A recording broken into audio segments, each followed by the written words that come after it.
아침은 여느 때와 같이 찾아왔다. 박서연의 좁은 방 창문 커튼 틈새로 부끄러운 듯 스며들었다. 그녀는 그 빛이 닿기 훨씬 전부터 깨어 있었다. 아침의 소란스러움에 앞선 고요한 리듬에 익숙해져 있었다. 그녀가 들은 첫 소리는 알람이 아니라 옆에 누운 작은 몸에서 나는 규칙적이고 부드러운 숨소리였다. 그녀의 아들 민준이 그녀의 세상이었다.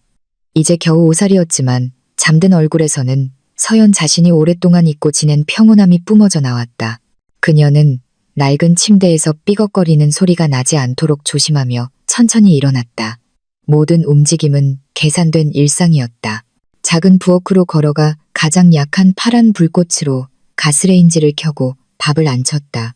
밥이 익어가는 냄새는 그날의 첫 번째 향수였다.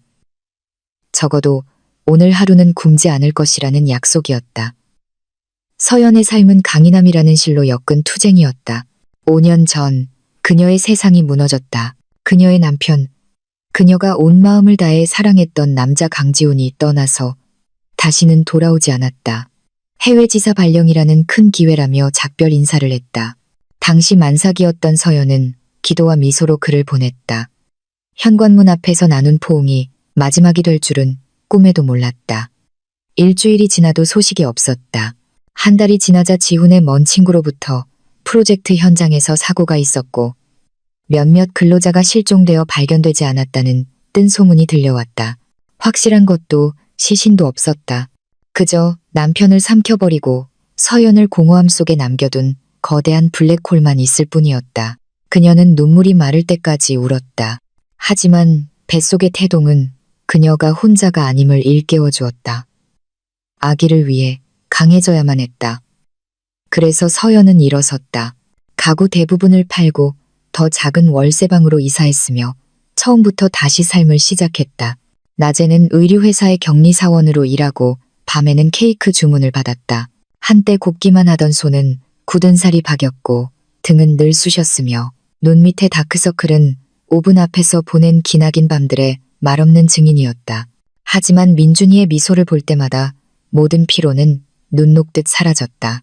오늘 아침 식사와 민준이를 위한 간단한 도시락을 준비한 후 서연은 아들에게 참을성 있게 밥을 먹여주었다. 민준이는 지훈과 꼭 닮았다. 눈, 코의 모양, 심지어 웃는 방식까지도. 때로는 민준이를 바라보는 것이 과거의 유령을 보는 것 같았다. 달콤하면서도 고통스러운 기억이었다.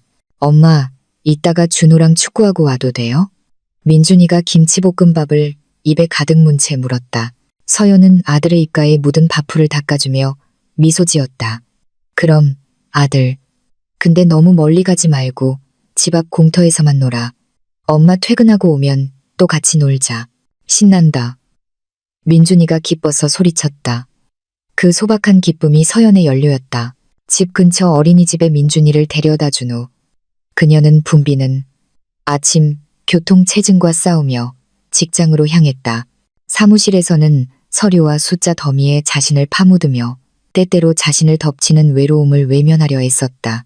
오후 보고서 마무리에 한창일 때 월세방에 초인종이 울렸다. 서연은 조금 의아했다. 이 시간에 손님이 올 리가 없었다. 문을 열자 가장 친한 친구인 김수진이 활짝 웃으며 서 있었다. 수진은 서연의 약간 낡은 몸빼바지와 대조되는 화사한 실크 블라우스를 입고 유난히 빛나 보였다. 수진아. 웬일이야. 온다고 말도 안 하고. 서연이 친구를 꼭 껴안으며 인사했다. 서프라이즈지. 서연아, 너무 보고 싶었어. 수진의 목소리는 명랑하게 들렸다. 수진은 서연의 대학 시절부터 가장 친한 친구였다. 모든 것이 힘들게 느껴질 때 유일하게 곁을 지켜준 사람이었다. 서연이 민준이를 낳을 때 병원에서 함께 밤을 새워준 것도 수진이었다. 너무 피곤해서 요리할 힘도 없을 때 음식을 가져다 준 것도 수진이었다. 서연의 모든 하소연을 들어줄 준비가 되어 있던 것도 수진이었다. 서연에게 수진은 친구 이상이었다. 친자매와도 같았다. 들어와, 수진아. 미안. 집이 너무 지저분하지? 아직 정리를 못했어.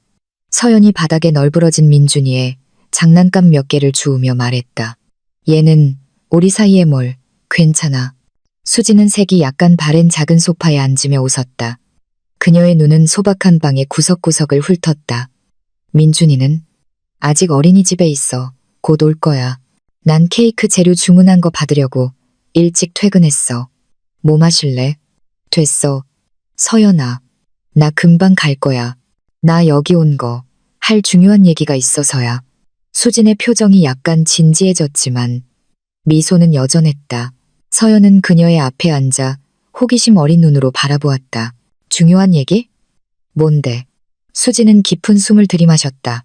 그리고 비싼 핸드백에서 금색 리본으로 장식된 크림색 봉투를 꺼냈다. 그녀는 그것을 서연에게 건넸다. 서연의 손은 그것을 받을 때 약간 떨렸다. 카드는 두껍고 고급스러웠다. 은은한 라일락 향기가 났다. 나 결혼해. 서연아. 수진이 반짝이는 눈으로 말했다. 순간 서연의 마음은 친구를 향한 진심 어린 행복감으로 가득 찼다. 그녀는 작게 소리를 지르며 다시 수진을 껴안았다. 세상에, 수진아, 드디어 정말 축하해. 내가 다 기쁘다. 고마워, 서연아. 수진이 속삭였다. 서연은 포옹을 풀고 열정적으로 청첩장을 열었다. 디자인은 매우 아름답고 우아했다. 김수진이라는 이름이 예쁜 글씨체로 새겨져 있었다. 서연은 날짜와 장소의 세부 사항을 읽었다. 도심의 한 고급 웨딩홀이었다. 그리고 그녀의 눈은 신랑의 이름으로 향했다. 강지훈. 서연의 심장이 찰나의 순간 멎었다. 그 이름은 그녀의 죽은 남편과 똑같은 이름이었다. 세상이 잠시 고요해졌다. 그녀는 갑자기 마음속에 스며드는 이상한 감정을 떨쳐내려 했으며 침을 삼켰다. 물론 이건 그냥 우연일 거야. 지우는 흔한 이름이니까. 강씨도 마찬가지고 그럴 리 없어. 서연아, 왜 그래? 수진의 목소리가 그녀를 생각에서 깨웠다. 서연은 눈을 깜빡이며 억지 미소를 지었다. 아, 아니야. 그냥 놀라서. 이름이 지훈 씨랑 똑같아서. 수지는 작게 웃었다. 하지만 그 웃음은 서연의 귀에 조금 부자연스럽게 들렸다. 응, 정말 우연이지? 나도 처음 만났을 때 깜짝 놀랐어. 세상 참 좁다니까. 근데 이 사람은 다른 사람이야. 아주 좋은 사업가야. 서연은 친구의 말을 믿으려 했으며 천천히 고개를 끄덕였다. 물론 운명이 그렇게 잔인할 리 없었다. 어떤 분인데 나도 만나보고 싶다. 물론이지. 나중에 꼭 소개해 줄게. 아, 그래서 내가 여기 온 거야. 네가 내 부케를 받아줬으면 좋겠어, 서연아. 내 가장 행복한 날에 네가 꼭 있어줘야 해. 알았지? 수진이 간청하는 눈빛으로 부탁했다. 서연은 잠시 침묵했다. 부케를 받는다는 것은 새 드레스를 사야 하고 제대로 된 선물도 준비해야 한다는 뜻이었다. 그녀의 머릿속은 즉시 비용 문제로 복잡해졌다. 하지만 희망에 찬 친구의 얼굴을 보자 거절할 수가 없었다. 수진은 그녀에게 너무나 많은 도움을 주었다. 당연히 받아야지. 수진아, 어떻게 안 받겠어? 내 유일한 베프의 행복한 날인데. 서연이 마침내 이번에는 더 진심 어린 미소로 대답했다. 수진의 얼굴이 환해졌다. 아, 정말 고마워, 서연아. 역시 너밖에 없어. 그들은 결혼 준비. 수진이 말하는 아주 로맨틱한 예비 신랑. 그리고 그녀가 주문한 웨딩드레스에 대해 더 오래 이야기를 나눴다. 서연은 아까 잠시 나타났던 불길한 감정을 깊이 억누르며 열심히 들었다. 수진을 위해 행복해야 했다. 그것만이 중요했다. 수진이 돌아간 후 서연은 손에 든 화려한 청첩장을 다시 바라보았다. 그녀는 긴 한숨을 내쉬었다. 한편으로는 친구 때문에 매우 행복했지만 다른 한편으로는 그 청첩장이 마치 자신의 삶을 비추는 거울 같았다. 한때 지훈과 함께 꿈꾸었던 삶. 이제는 그들의 사랑의 증거인 아들과 추억만이 남았다. 그날 밤 민준이가 잠든 후 서연은 어둑한 거실에 홀로 앉아 있었다. 그녀는 테이블 아래의 낡은 나무 상자를 열었다. 그 안에는 지훈과의 결혼사진 몇 장이 들어있었다. 그녀는 검은 정장을 입고 환하게 웃으며 자신을 꼭 껴안고 있는 남자의 사진을 쓰다듬었다. 그녀의 친구의 예비 신랑과 같은 이름을 가진 남자였다. 아직 당신이 여기 있다면, 지훈 씨. 그녀가 밤바람에 속삭였다. 그녀는 그 속삭임이 자신이 상상했던 것보다 훨씬 더 현실에 가깝다는 것을 알지 못했다. 그녀는 상자를 닫고 추억을 다시 넣어두고 현재에 집중하기로 결심했다. 그녀는 최고의 친구 수진을 위해 최고의 신부 들러리가 될 것이었다. 마침내 수진의 결혼식 날이 밝았다. 그날 아침 하늘은 친구의 행복한 날을 축복하듯 맑았다. 서연은 새벽부터 분주했다. 자신을 준비하는 것뿐만 아니라 민준이가 단정하고 멋져 보이도록 신경 썼다. 그녀는 아들에게 하늘색 셔츠를 입히고 지훈의 머리카락처럼 굵고 검은 머리를 빗어주었다. 순간 민준에게서 비치는 남편의 작은 모습에 가슴이 먹먹해졌다. 하지만 그녀는 곧 그 감정을 떨쳐냈다. 오늘은 수진의 날이었다. 서연 자신은 한 달 동안 저축해서 산 파스텔 톤의 소박한 원피스를 입었다. 그 옷은 다른 하객들의 드레스처럼 화려하지는 않았지만 충분히 단정하고 우아했다. 그녀는 얼굴에 옅은 화장을 하며 눈 밑에 영구적인 피로의 흔적을 가리려 했었다. 거울을 보니 나이보다 더 성숙한 눈빛을 가진 20대 후반의 여인이 있었다. 너무 많은 상실을 목격한 눈빛이었다. 엄마, 정말 예뻐요. 민준이가 반짝이는 눈으로 그녀를 바라보며 칭찬했다. 그 진심 어린 칭찬에 서연은 금세 미소를 지었다. 그녀는 무릎을 꿇고 아들을 꼭 껴안았다. 고마워, 우리 아들. 너도 오늘 정말 멋져. 이따가 거기서 뛰어다니면 안 돼. 알았지? 착한 어린이가 되어야 해. 민준이는 순순히 고개를 끄덕였다. 결혼식장으로 가는 길은 서연에게 조금 감상적으로 느껴졌다. 지출을 줄이기 위해 좀처럼 이용하지 않던 택시를 불렀다. 붐비는 도시의 거리를 지나며 그녀는 자신의 결혼식 날을 떠올렸다. 그녀의 결혼식은 매우 소박했다. 부모님 댁에서 가족과 가까운 친구들만 참석했다. 호화로운 웨딩홀도 화려한 장식도 없었다. 넘쳐나는 사랑과 신성하게 느껴졌던 약속만이 있었다. 그렇게나 허무하게 깨져버린 약속이었다.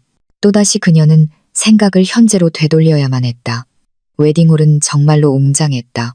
로비에서는 높은 기둥들이 그녀를 맞이했다. 레드 카펫이 깔려 있었고 수천 송이의 백합과 장미 향기가 공기를 가득 채웠다.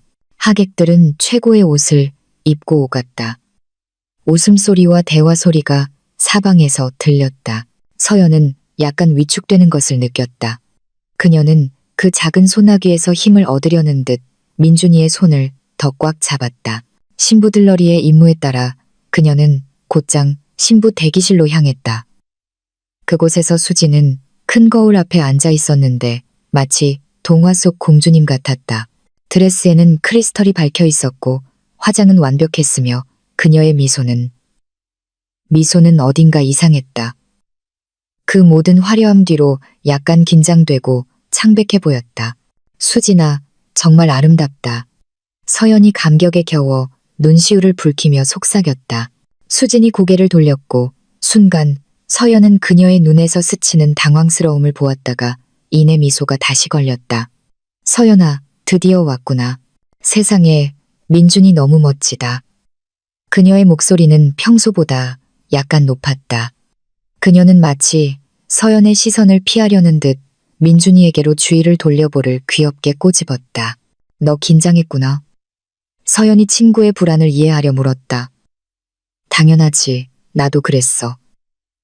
응, 해, 엄청 긴장돼. 수진이 짧게 대답했다. 그녀는 더 이상 말을 많이 하지 않고 이미 완벽한 머리를 만지작거렸다. 서연은 그것을 큰 순간을 앞둔 무대 공포증의 일부라고 생각했다. 그녀는 수진의 드레스 자락을 정리해주고 격려의 말을 건네며 좋은 친구가 해야 할 모든 일을 했다. 예식이 시작될 시간이 되자 서연은 민준이의 손을 잡고 다른 들러리들 사이에 섰다. 감미로운 음악이 울려 퍼지기 시작했다. 주례회장의 문이 열리며 아버지의 손을 잡고 우아하게 걸어오는 수진의 모습이 나타났다. 모든 시선이 그녀에게 쏠렸다. 서연은 가족과 들러리를 위해 마련된 자리에 앉았다. 그녀의 위치는 주례단상에서 약간 비껴 있어서 신랑의 얼굴을 명확하게 볼 수 없었다. 그 남자는 이미 그곳에 앉아 있었다. 아이보리색 턱시도를 입은 늠름한 뒷모습이었다. 서연은 그의 등과 뒤통수만 볼 수 있었다. 그녀는 크게 신경 쓰지 않았다. 그때 그녀의 초점은 이제 예비 신랑 옆에 앉은 수진에게 맞춰져 있었다. 분위기는 조용하고 경건해졌다. 주례가 결혼에 대한 조언을 하며 말을 시작했다. 그의 묵직한 목소리가 식장 전체에 울려 퍼졌다. 서연은 앞을 똑바로 응시했다. 가끔 민준이가 조용히 있는지 확인하기 위해 곁눈질했다. 민준이는 조용히 앉아 있었다. 그의 순진한 눈은 호기심 가득한 채 앞을 바라보고 있었다. 그리고 기다리던 순간이 왔다. 혼인, 서약. 수진의 아버지가 예비 사위의 손을 잡았다. 그가 혼인 서약의 문구를 읊을 때 목소리가 약간 떨렸다. 식장 안의 모든 사람들이 신랑의 대답을 기다리며 숨을 죽였다. 그리고 그 목소리가 들렸다. 나 강지호는 신부 김수진을 아내로 맞이하여. 그 목소리는 그냥 비슷한 것이 아니었다. 우연이 아니었다. 그것은 한때 그녀의 귓가에 충성의 맹세를 속삭였던 바로 그 목소리였다. 그녀가 엄마가 되는 것이 두려울 때 그녀를 안심시켜주던 바로 그 목소리였다. 그녀의 삶 3년 동안 매일 아침 잘 잤어? 라고 말해주던 바로 그 목소리였다. 서연의 세상이 멈춘 것 같았다. 폐 속의 공기가 모두 사라진 기분이었다. 결혼을 선언하는 주례의 목소리가 멀리서 들려오는 웅웅거림처럼 들렸다. 그 선언은 망치처럼 그녀의 고막을 때렸다. 그녀는 믿을 수 없었다. 뇌가 이 정보를 처리하기를 거부했다. 이건 분명 환상일 거야. 너무 피곤해서 생긴 환각일 거야. 분명히 잘못 들었을 거야. 하지만 그때 신랑이 이제 그녀의 가장 친한 친구의 남편이 된 그가 수진을 향해 살짝 고개를 돌리며 미소 지었다. 그리고 바로 그 순간 서연은 그를 똑똑히 보았다. 그의 얼굴 옆선, 단호한 턱선, 미소를 짓는 입술의 모양. 그는 지훈이었다. 그녀의 남편, 그녀 옆에 앉은 아이의 아버지. 서연의 숨이 목구멍에서 막혔다. 심장이 으스러지도록 쥐어짜이는 것 같았다. 뼛속까지 시린 냉기가 발끝에서 머리끝까지 퍼져나갔다. 이 배신은 너무나 거대하고 끔찍해서 이해할 수 없었다. 그녀가 5년 동안 눈물 흘렸던 남자, 죽었다고 생각했던 남자가 살아있었다. 살아있을 뿐만 아니라 그녀가 이 세상에서 가장 믿었던 사람과 새로운 삶을 시작하고 있었다. 그녀의 친구 수진. 그동안 수진이 베풀었던 모든 친절이 갑자기 독처럼 느껴졌다. 그녀의 지지, 그녀의 관심, 모든 것이 거대한 거짓말의 일부였다. 그들 둘은 그녀를 속이고 등 뒤에서 그녀를 비웃고 있었다. 소리치고 싶었다. 앞으로 달려가 그들 둘의 뺨을 때리고 모든 사람에게 그들의 추악함을 보여주고 싶었다. 하지만 그녀의 몸은 그 자리에 얼어붙어 꼼짝도 할 수 없었다. 움직일 수 있는 것은 오직 눈뿐이었고 이제 그 눈에서는 평정을 유지하려는 노력을 배신하는 뜨거운 눈물이 흐르기 시작했다. 가야만 했다. 이곳에 단 1초도 더 있을 수 없었다. 그리고 가장 중요한 것은 민준이를 여기서 데리고 나가야 한다는 것이었다. 아들이 아버지를 보게 해서는 안 됐다. 자신의 존재조차 모르는 아버지가 엄마의 고통 위에 세워진 행복을 축하하고 있는 모습을 로봇처럼 느껴지는 움직임으로 서연은 몸을 숙였다. 민준아, 우리 집에 가자. 아들. 그녀가 심하게 떨리는 목소리로 속삭였다. 하지만 엄마, 파티 아직 안 끝났잖아요. 민준이가 갑작스러운 엄마의 태도, 변화를 이해하지 못한 채 조용히 항의했다. 엄마가 갑자기 몸이 안 좋아. 우리 지금 집에 가자. 서연은 그에게 더 물어볼 시간을 주지 않았다. 그녀는 아들의 작은 손을 잡아 끌어 억지로 일으켜 세웠다. 그녀는 고개를 숙인 채 누구의 시선도 피하려 했으며 빠르게 걸었다.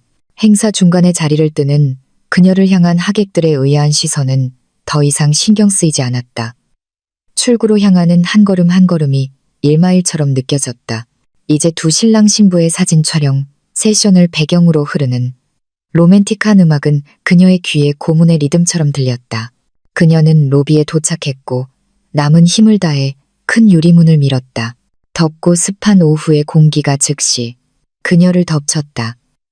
하지만 그녀는 오히려 오한을 느꼈다. 기둥에 기대어 가쁜 숨을 고르려 했었다.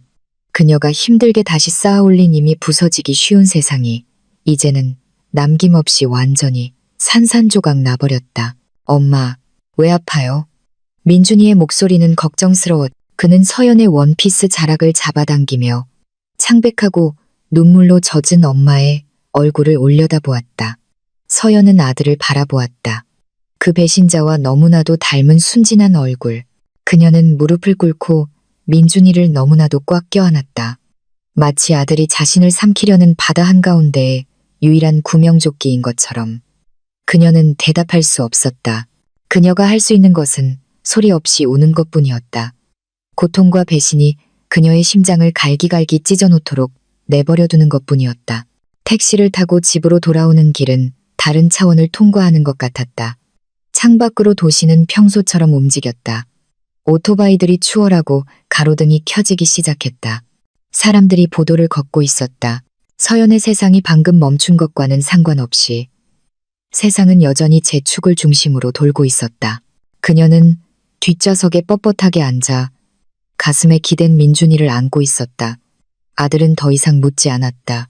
아마도 엄마의 몸에서 뿜어져 나오는 짙은 슬픔의 파도를 느꼈을 것이다. 그는 그저 조용히 있었다. 때때로 젖고 텅 빈 서연의 얼굴을 쳐다볼 뿐이었다. 서연 자신은 아무것도 보지 못했다.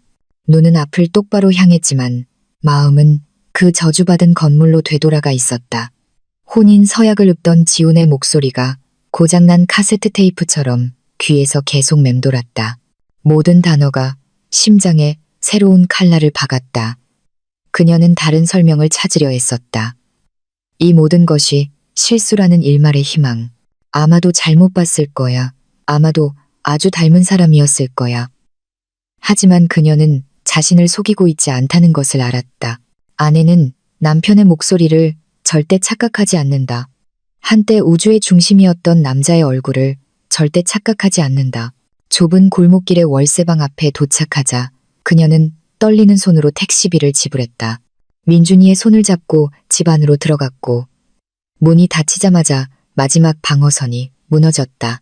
평소에는 따뜻하고 사랑으로 가득 찼던 작은 집이 이제는 숨막히게 느껴졌다. 마치 벽들도 그녀의 파멸을 슬퍼하는 것 같았다. 그녀는 민준이를 위해 TV를 켜고 테이블에 있던 우유 한 잔과 과자를 주며 아들을 위한 정상적인 거품을 만들었다. 민준아, 만화 보고 있어, 아들. 엄마 방에 잠깐만 다녀올게. 그녀의 목소리는 쉬어 있었다. 민준이는 고개를 끄덕였다. 그의 큰 눈은 여전히 걱정을 담고 있었다. 서연은 자기 방으로 들어가 문을 닫고 그 뒤에 기댔다.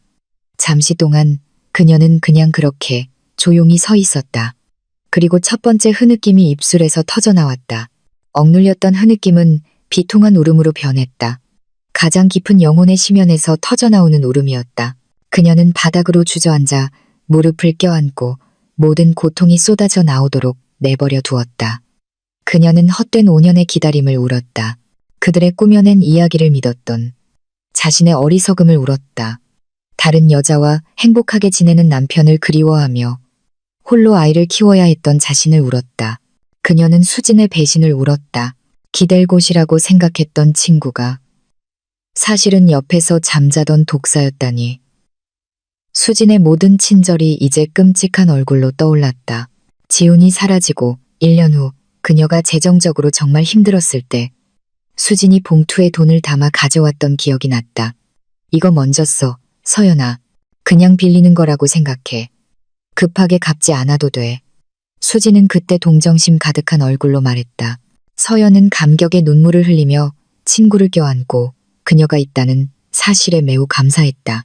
이제 그녀는 그 돈이 아마도 지훈에게서 온 돈, 입막음 용돈, 서연이 의심하지 않도록 하는 동정의 돈이었을지도 모른다는 것을 알았다. 감사함은 메스꺼움으로 변했다. 민준이가 고열로 아파서 병원에 입원해야 했을 때를 기억했다. 수진이 밤새 곁을 지키며 민준이를 돌보는 것을 도와주고 음식을 사다 주었다. 너 정말 강하다. 서연아, 존경스러워. 수진이 등을 쓰다듬으며 속삭였다. 이제 서연은 그것이 존경이 아니라 죄책감이었다는 것을 깨달았다. 수지는 자신의 행동이 낳은 결과를 직접 목격하고 있었고 좋은 친구 역할을 너무나도 완벽하게 해내고 있었다. 그리고 가장 고통스러운 것은 몇 달 전 그들의 대화였다. 그때 서연은 몹시 외로워서 자신에게 접근하려는 직장 동료에 대해 수진에게 털어놓았다. 어떻게 생각해? 수진아, 내가 다시 마음을 열어볼까? 서연이 망설이며 물었다. 그때 수진의 얼굴은 즉시 심각해졌다. 서연아, 너 확신해. 민준이는 아직 어리잖아. 새아빠가 민준이를 안 예뻐하면 어떡해. 게다가 넌 아직 지훈 씨랑 법적으로 이혼한 것도 아니잖아. 법적으로 넌 아직 그의 아내야. 경솔하게 행동하지 마. 서연아. 민준이가 불쌍하잖아. 예전에 서연은 그 조언을 걱정하는 친구의 보호라고 생각했다. 이제 그녀는 그것을 자신을 혼자 두게 하려는 그들의 비밀이 안전하게 지켜지도록 자신의 삶에 다른 남자가 들어오지 못하게 막으려는 교활한 행동으로 보았다. 수지는 서연이 행복해지기를 원하지 않았다. 그녀는 서연이 비참하고 슬픈 미망인으로 남아 자신의 영웅이자 구원자 역할이 유지되기를 원했다. 몸빼바지 주머니에서 울리는 휴대폰 진동이 그녀를 쓴 기억의 소용돌이에서 깨웠다. 화면에 김수진이라는 이름이 떴다. 서연의 심장은 분노로 거세게 뛰었다. 그녀는 전화를 받지 않았다. 몇 초 후 문자가 도착했다. 서연아, 왜 그래? 아까 말도 없이 가서. 아팠어? 뒤이어 다른 문자가 왔다. 전화도 안 받네. 나랑 지훈 씨 걱정하고 있어. 괜찮아지면 연락 줘. 지훈 씨. 수진이 그 이름을 너무나도 아무렇지 않게 타이핑하는 방식. 마치 세상에서 가장 당연한 일인 것처럼 서연의 속이 뒤집히는 것 같았다. 걱정? 그들이 걱정한다고? 씁쓸하고 쉰 웃음이 서연의 입에서 터져나왔다. 그들은 걱정하는 게 아니었다. 그들은 두려워하고 있었다. 그들의 거짓말이 탄로 날까봐 두려워하고 있었다. 서연은 휴대폰을 침대 위로 거칠게 던졌다. 대답하지 않을 것이다. 자신의 망가진 목소리를 듣게 하는 만족감을 그들에게 주지 않을 것이다. 그녀를 마비시켰던 슬픔이 서서히 형태를 바꾸기 시작했다. 마치 물이 얼음으로 변하듯 그녀의 슬픔은 차갑고 날카롭고 위험한 것으로 굳어지기 시작했다. 그녀는 확신이 필요했다. 아니, 더 이상 확신은 필요 없었다. 그녀는 이미 확신했다. 그녀에게 필요한 것은 증거였다. 그녀가 잡을 수 있고 마주 볼 수 있고 자신이 미치지 않았다는 것을 증명할 수 있는 실질적인 증거. 그녀는 바닥에서 일어섰다. 걸음이 흔들렸다. 켜지는데 몇 분이 걸리는 낡은 노트북을 켰다. 아직 약간 떨리는 손가락으로 검색 엔진에 그 이름을 입력했다. 강지훈. 결과는 순식간에 나타났고 그것은 그녀가 예상했던 것보다 더 고통스러웠다. 자신감 있게 미소 짓는 비싼 셔츠 차림의 지운 사진이 있는 링크드인 프로필이 있었다. 직책은 잘 나가는 부동산 회사의 대표이사였다. 그의 회사의 성공을 다룬 몇몇 지역 경제 뉴스 기사도 있었다. 이것이 그가 지난 5년 동안 해온 일이었다. 서연이 민준이의 분유값을 벌기 위해 푼돈을 긁어모으는 동안 지훈은 자신의 왕국을 건설하고 있었다. 그리고 서연은 가장 두려워했던 일을 했다. 소셜미디어를 열고 수진의 이름을 검색했다. 수진의 계정은 비공개 상태가 아니었고 첫 화면은 서연의 뺨을 세게 후려치는 것과 같았다. 프로필 사진은 웨딩 사진이었다. 아름다운 해변에서 지훈의 품에 안겨 행복하게 웃고 있는 수진. 서연은 아래로 스크롤했고 모든 사진은 심장을 찌르는 새로운 비수였다. 그들의 해외 여행 사진, 로맨틱한 저녁 식사 사진, 생일 파티 사진, 모든 것이 서연을 구역질나게 만드는 달콤한 캡션과 함께 올라와 있었다. 그녀는 이 모든 것이 언제부터 시작되었는지 알아내기 위해 계속 아래로 스크롤했다. 그녀는 약 3년 반 전에 올라온 그들 둘의 첫 사진을 발견했다. 그러니까 지훈이 사라지고 약 1년 반 후. 서연이 아직도 매일 밤 남편을 그리워하며 울고 있을 때 수진은 이미 그를 차지했던 것이다. 수진이 그녀를 안으며 힘내, 서연아라고 말했을 때 그 여자는 아마도 남편과의 비밀 데이트에서 막 돌아왔을지도 모른다. 그 거짓말은 너무나 체계적이고 계획적이며 잔인했다. 그들은 단지 그녀를 배신한 것이 아니었다. 그들은 자신들이 만든 가짜 무덤 위에서 춤을 추고 있었다. 그들은 그녀의 고통을 자신들의 행복의 기반으로 삼았다. 서연은 한 사진을 발견하고 스크롤을 멈췄다. 3주년을 기념하기 위해 고급 레스토랑에서 저녁 식사를 하고 있는 수진과 지훈의 사진. 댓글창에는 친구들의 많은 축하 메시지가 있었다. 그때 그녀의 눈에 자신의 계정에서 남긴 댓글 하나가 들어왔다. 서연의 계정. 몇 달 전에 그녀가 쓴 댓글. 와, 오래가네. 수진아, 얼른 결혼해라. 그것을 쓴 기억이 없었지만 디지털 흔적은 거기에 있었다. 수진이 분명 언젠가 그녀에게 애인 사진을 보여줬을 것이고 아마도 자신의 휴대폰으로 보여줬을 것이다. 그리고 서연은 어리석고 순수한 마음으로 그들의 행복을 함께 빌어주었다. 자신이 기도해주는 남자가 자신의 남편이라는 사실도 모른 채 바로 그때 그녀의 울음이 완전히 멎었다. 눈물이 마치 마른 것처럼 차가운 공허함으로 대체되었다. 그녀는 노트북 화면을 두 배신자의 행복한 얼굴을 응시했다. 그들의 호화로운 삶, 만족스러운 미소를 보았다. 그리고 자신의 좁은 방을 둘러보고 뼈에 사무친 피로를 느끼고 옆방에서 아버지를 전혀 모르고 자라는 아들을 생각했다. 이 불공평함은 너무나 찌르고 너무나 현실적이었다. 슬픔만으로는 더 이상 이에 대응할 수 없었다. 그녀의 산산조각 난 마음의 폐허에서 다른 무언가가 자라나기 시작했다.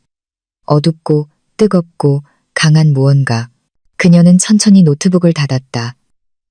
집안의 정적이 무겁게 느껴졌다. 하지만 서연의 내면에서는 새로운 폭풍이 막 형성되기 시작하고 있었다. 밤이 소리 없이 다가왔다. 서연은 잠을 이룰 수 없었다. 삐걱거리는 식탁 의자에 앉아 있었다. 창문으로 스며드는 달빛만이 비추는 짙은 어둠 속에서 밖에서는 귀뚜라미 소리와 가끔 들리는 개 짖는 소리가 정적을 깼다. 안에서 들리는 것은 오직 그녀 자신의 심장 박동뿐이었다. 새롭고 차갑고 계산적인 리듬으로 뛰고 있었다. 그녀는 울음의 단계를 지났다. 부정의 단계를 지났다. 이제 그녀는 낯선 곳, 고통이 변태한 텅 빈 평원에 있었다. 그녀는 다시 노트북을 열었다. 화면에서 나오는 빛이 창백하고 무표정한 그녀의 얼굴을 비췄다. 그녀는 다시 지훈과 수진의 삶의 디지털 흔적을 훑었다. 하지만 이번에는 상처 입은 마음이 아니라 관찰자, 전략가의 눈으로였다. 그녀는 모든 사진, 모든 댓글, 모든 위치 태그를 연구했다. 그들의 친구 관계, 새로운 삶에서 중요한 인물들을 파악했다. 항상 완벽하게 보이는 수진의 명망 있는 가족을 보았다. 영향력 있는 지훈의 사업 파트너들을 보았다. 그들은 견고한 요새를 쌓아 올렸다. 이미지, 사회적 지위, 그리고 거짓말로 만들어진 요새. 그리고 서연은 자신의 손으로 그 요새를 벽돌 하나하나 무너뜨릴 것이었다. 왜? 라는 질문이 여전히 가끔 머릿속을 스쳤다. 왜 지훈은 이런 짓을 했을까? 내가 부족했나? 뱃속의 민준이의 존재가 지훈을 도망치게 한 부담이었을까? 예전이었다면 이런 질문들은 그녀를 자책하게 만들었을 것이다. 하지만 더 이상은 아니었다.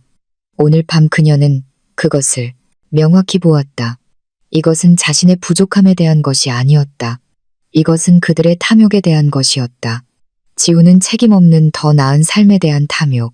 수지는 자신이 가져서는 안 될 남자에 대한 탐욕. 그들은 만나서 자신들의 행복이 다른 사람의 삶의 파멸보다 더 중요하다고 결정한 두 이기적인 인간이었다. 잘못은 그녀에게 있지 않았다. 잘못은 그들에게 있었고 그들은 대가를 치러야 했다. 거의 들리지 않는 희미한 속삭임이 머릿속에서 울리기 시작했다. 복수할 거야, 지훈 씨. 내 배신에 복수할 거야, 수진아. 그것은 분노의 외침이 아니었다. 침묵 속에서 읊조린 맹세였다. 그녀 자신과 아들을 위해 한 신성한 약속이었다. 그녀는 생각하기 시작했다. 이 복수에서 무엇을 원하는가? 지훈이 돌아오기를 바라는가? 대답은 아니오였다. 사진 속에서 본 남자는 더 이상 그녀가 사랑했던 지훈이 아니었다. 그녀의 사랑은 오늘 오후 혼인 서약 소리가 들리는 순간 죽었다. 돈을 원하는가? 물론 민준이를 키우기 위해 돈이 필요했고 지훈은 아들을 부양할 의무가 있었다. 하지만 그것은 나중의 문제였다. 그것은 결과이지 목표가 아니었다. 그녀의 주된 목표는 정이었다. 그녀는 그들이 자신이 느낀 것을 느끼게 하고 싶었다. 수진이 그녀의 명망 있는 가족 앞에서 망신당하는 기분을 느끼게 하고 싶었다. 친구의 남편을 빼앗은 여자라는 낙인이 찍히는 기분을 느끼게 하고 싶었다. 지훈이 힘들게 쌓아 올린 모든 것을 잃는 기분을 느끼게 하고 싶었다. 그의 명성이 먼지가 되어버리는 기분을 느끼게 하고 싶었다. 아내와 자식을 버린 비겁한 남자라는 낙인이 찍히는 기분을 느끼게 하고 싶었다. 그녀는 그들이 숭배하는 모든 사람들 앞에서 그들의 거짓된 행복을 파괴하고 싶었다. 그녀는 천천히 방으로 걸어갔다. 민준이가 잠든 침대로 다가갔 아들의 평화로운 얼굴을 바라보았다. 규칙적인 숨소리, 베개 옆에 쥔 작은 주먹. 이것이 그녀가 가진 유일한 보물이었다. 이 잔인한 드라마에서 가장 무고한 희생자였다. 지우는 서연만 버린 것이 아니었다. 그는 자신의 핏줄을 버렸다. 그는 민준이가 아버지를 가질 권리를 부정했다. 예전에 서연은 언젠가 민준이가 아버지에 대해 물으면 아버지는 천국에 간 좋은 사람이었다고 말할 대답을 항상 준비해 두었다. 이제 그녀는 더 이상 그 거짓말을 할 수 없었다. 하지만 그녀는 또한 민준이가 버려진 아이라는 낙인을 찍고 자라게 두지 않을 것이었다. 그녀는 상황을 역전시킬 것이었다. 민준이는 그녀의 수치의 상징이 되지 않을 것이다. 민준이는 그녀의 무기가, 그녀의 비장의 카드가 그들을 파괴하는 데 사용할 반박할 수 없는 살아있는 증거가 될 것이었다. 이 싸움은 더 이상 자신만을 위한 것이 아니라 아들의 명예를 위한 것이었다. 그녀의 마음이 명료하게 작동하기 시작했다. 침착해야 했다. 경솔하게 행동할 수 없었다. 지금 바로 공격한다면 그들은 쉽게 빠져나가며 그녀를 집착하는 미친 여자로 몰아갈 것이다. 그녀는 계획이 필요했다. 완벽한 정밀도로 실행되는 치밀한 계획. 그녀는 그들의 약점을 알았다. 신흥 사업가로서 지훈의 평판은 투자자와 고객을 유치하기 위해 깨끗한 이미지가 절실히 필요했다. 명망 있는 가문 출신인 수지는 가족의 명예를 매우 중시했다. 그들은 어항 속에서 살고 있었고 서연은 그 어항 유리를 금이 갈 때까지 두드리는 사람이 될 것이었다. 그녀는 식탁으로 돌아가 이면지 한 장과 펜을 집었다. 편지가 아닌 목록을 쓰기 시작했다. 자신이 가진 자산 목록, 유효한 혼인관계 증명서, 민준이의 출생증명서, 오래된 사진들, 그리고 아내만이 알 수 있는 지훈에 대한 상세한 기억들, 그리고 그들의 약점 목록을 썼다. 대중 이미지에 대한 의존도, 수진의 대가족, 그리고 거짓 위에 세워진 그들의 관계의 기반, 작은 아이디어가 머릿속에서 형성되기 시작했다. 그들을 직접 파괴하지는 않지만 그들의 작은 천국에 두려움의 씨앗을 심기에 충분한 첫걸음. 그녀는 일어나 추억을 보관해둔 낡은 나무 상자로 걸어갔다. 결혼 사진을 꺼냈다.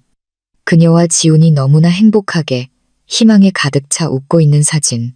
그녀는 그 사진 속 지훈의 얼굴을 마지막으로 바라보았다. 그리움이 아닌 목표물을 연구하는 사형 집행인의 시선으로 더 이상 사랑은 없었다. 끝없는 실망의 심연만이 있었다.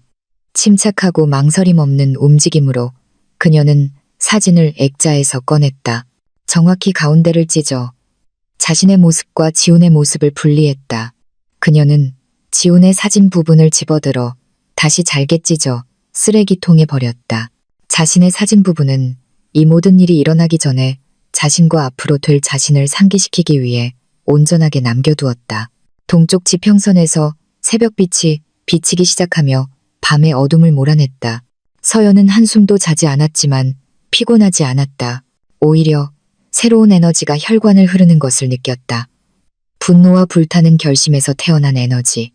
어젯밤 방바닥에서 울던 연약한 여인은 죽었다. 오늘 아침 전사가 태어났다. 그녀는 희생자가 아니라 복수의 설계자로서 새로운 하루를 맞이할 것이었다. 전쟁은 이제 막 시작되었다. 맹세의 밤이 지난 아침, 서연은 악몽에 놀라 깨어난 것이 아니라 다르게 느껴지는 한 줄기 햇살에 눈을 떴. 그날 태양은 더 이상 그녀를 조롱하는 것 같지 않았다. 오히려 그 빛은 그녀가 가야 할 길을 비추는 스포트라이트처럼 느껴졌다. 더 이상 남은 눈물은 없었다. 차가운 평온과 면도날처럼 날카로운 집중력만이 있었다. 그녀는 평소처럼 하루를 시작했다. 완벽하게 쓴 정상에 가면 민준이가 가장 좋아하는 김치볶음밥을 만들고 참을성 있게 먹여주며 공룡을 만난 꿈에 대한 아들의 제잘거림을 들어주었다. 겉으로 보기에 그녀는 헌신적인 어머니의 모습이었다. 하지만 그녀의 머릿속은 기계처럼 작동하고 있었다. 모든 움직임은 계산되었고 모든 계획이 짜이기 시작했다. 그녀는 더 이상 희생자의 본능으로 움직이지 않았다. 사냥꾼의 논리로 움직였다. 민준이를 어린이집에 데려다 준 후 그녀는 바로 출근하지 않았다. 상사에게 전화해서 민준이가 약간 열이 나서 병원에 데려가야 하니 조금 늦을 것 같다고 능숙하게 거짓말을 했다. 거짓말은 죄책감 없이 입술에서 쉽게 흘러나왔다. 그녀는 그들의 게임을 배우고 있었다. 그녀는 집으로 돌아왔다. 지금이 바로 그 순간이었다. 옷장을 열고 가장 윗칸에 있던 큰 나무 상자를 꺼냈다. 이 상자는 그녀의 슬픔의 타임캡슐이었다. 지훈과 함께한 삶의 모든 잔해를 묻어둔 곳. 수년 동안 그녀는 덮쳐올 슬픔의 파도가 두려워 감히 열어보지 못했다. 오늘 그녀는 두려움 없이 그것을 열었다. 그녀는 더 이상 추억을 찾고 있지 않았다. 무기를 목록화하고 있었다. 그녀의 단호한 손이 내용물을 하나씩 꺼내 작은 식탁 위에 놓았다. 모든 물건은 그녀에게서 도둑맞은 삶의 유물이었다. 첫 번째는 그들의 혼인관계 증명서였다. 초록색 표지는 모서리 부분이 약간 닳아 있었다. 그녀는 천천히 그것을 열었다. 그곳에는 희망과 사랑으로 빛나는 자신과 지훈의 사진이 붙어 있었다. 서연은 감정 없이 그 사진을 바라보았다.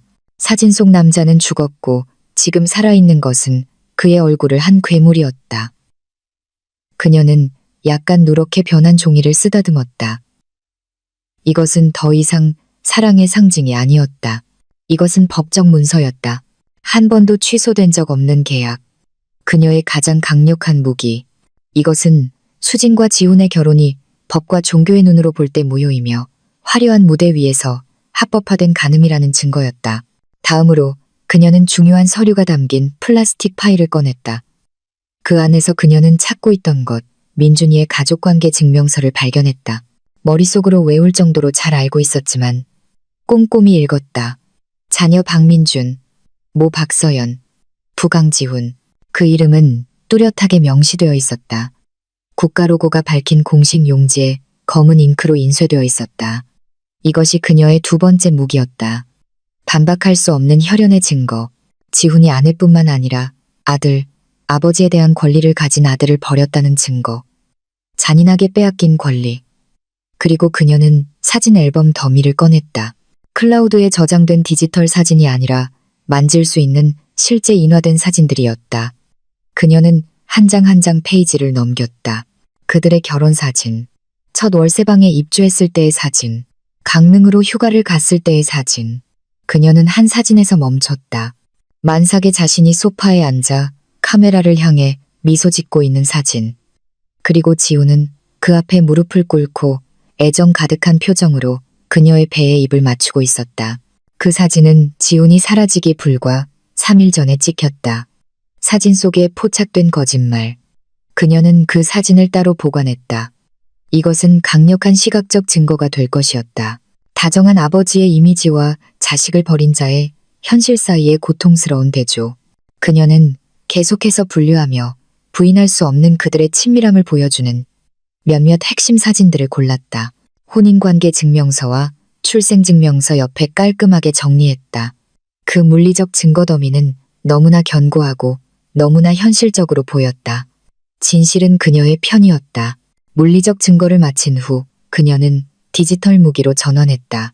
다시 노트북을 켜고 체계적으로 작업하기 시작했다. 수진과 지훈의 모든 소셜미디어 계정을 다시 열었다. 이번에는 그냥 보는 것이 아니라 보관했다. 모든 다정한 사진, 모든 사랑의 댓글, 그들의 불법적인 관계에서 중요한 날짜를 표시한 모든 게시물의 스크린샷을 찍었다. 정의 프로젝트라는 이름의 컴퓨터 특별 폴더에 저장했다. 심지어 페이지 소스 보기 기능을 사용하여 시간 및 날짜 메타데이터가 포함된 웹 페이지 전체를 저장했다. 그들이 부인하기 어려운 디지털 증거. 그녀의 조사는 더 깊이 계속되었다. 지훈의 부동산 회사 이름을 검색했다. 사무실 주소와 직원 목록이 있는 공식 웹사이트를 찾았다. 모든 것을 기록했다. 수진의 가족에 대해 알아봤다. 사진 태그와 친척들의 댓글을 통해 그들의 가계도를 파악할 수 있었다. 수진의 삼촌이 지방 공무원이라는 것, 사촌이 유명한 변호사라는 것을 알아냈다. 그녀는 자신의 전쟁터를 연구하고 그들의 사회생활에서 핵심 인물들을 식별했다. 그들에게 가장 중요한 의견을 가진 사람들이 누구인지 작업 도중 그녀의 휴대폰이 울렸다. 그다지 익숙하지 않은 이름이 화면에 떴지만 그녀는 기억했다. 어제 결혼식에 왔던 수진의 친구이기도 한 대학 동기 중 한 명이었다. 서연은 심호흡을 하며 자신을 준비했다. 이것이 첫 번째 시험이었다. 여보세요? 그녀는 약간 힘없는 목소리로 말했다. 서연아, 나 다혜야. 세상에, 내 번호 다시 받았다. 너 어제 수진이 결혼식에서 왜 갑자기 사라졌어? 수진이가 엄청 걱정했어. 나한테 전화해서 너 괜찮냐고 묻더라. 다혜의 목소리는 날카롭고 캐무는 듯했다. 서연은 잠시 눈을 감았다가 설득력 있는 어조로 대답했다. 아, 다혜야. 응, 정말 미안해. 어제 민준이가 갑자기 몸이 뜨거워져서 너무 칭얼거려서 나도 당황해서 고열일까봐 무서워서 바로 데리고 나왔어. 누구한테 인사도 못하고 수진이한테 내 사과 좀 전해줘. 나도 전화해봤는데 안 받더라. 아직 바쁜가 봐. 완벽한 거짓말이었다. 이치에 맞고 자신을 책임감 있는 엄마로 보이게 하면서 동시에 수진에게 연락하려 했다는 인상도 주었다. 아, 그랬구나. 아이고, 민준이 어떡해. 지금은 괜찮아? 다혜의 목소리는 이제 동정심으로 바뀌었다. 응, 이제 괜찮아. 그냥 피곤했나 봐. 고마워, 다혜야. 서연이 대답했다. 전화를 끊은 후 서연은 한숨을 내쉬었다. 성공했다. 그녀는 이 역할을 해낼 수 있었다. 그들이 숨쉬는 것처럼 쉽게 거짓말을 할 수 있었다. 자신에 대한 혐오감이 잠시 들었지만 곧 떨쳐냈다. 그녀는 악당이 되는 것이 아니었다. 정의의 저울을 맞추고 있었다. 그녀는 앞에 놓인 증거 더미를 다시 바라보았다. 필요한 모든 것을 가지고 있었다. 이제 문제는 그것을 어떻게 사용할 것인가. 지훈의 사무실로 바로 찾아가서 이 모든 증거를 그의 책상에 던져버릴 수도 있었다. 수진의 대가족에게 보낼 수도 있었다. 하지만 그건 너무 쉽고 너무 빨랐다. 폭탄을 터뜨리는 것과 같았다. 큰 파괴가 있을 것이다.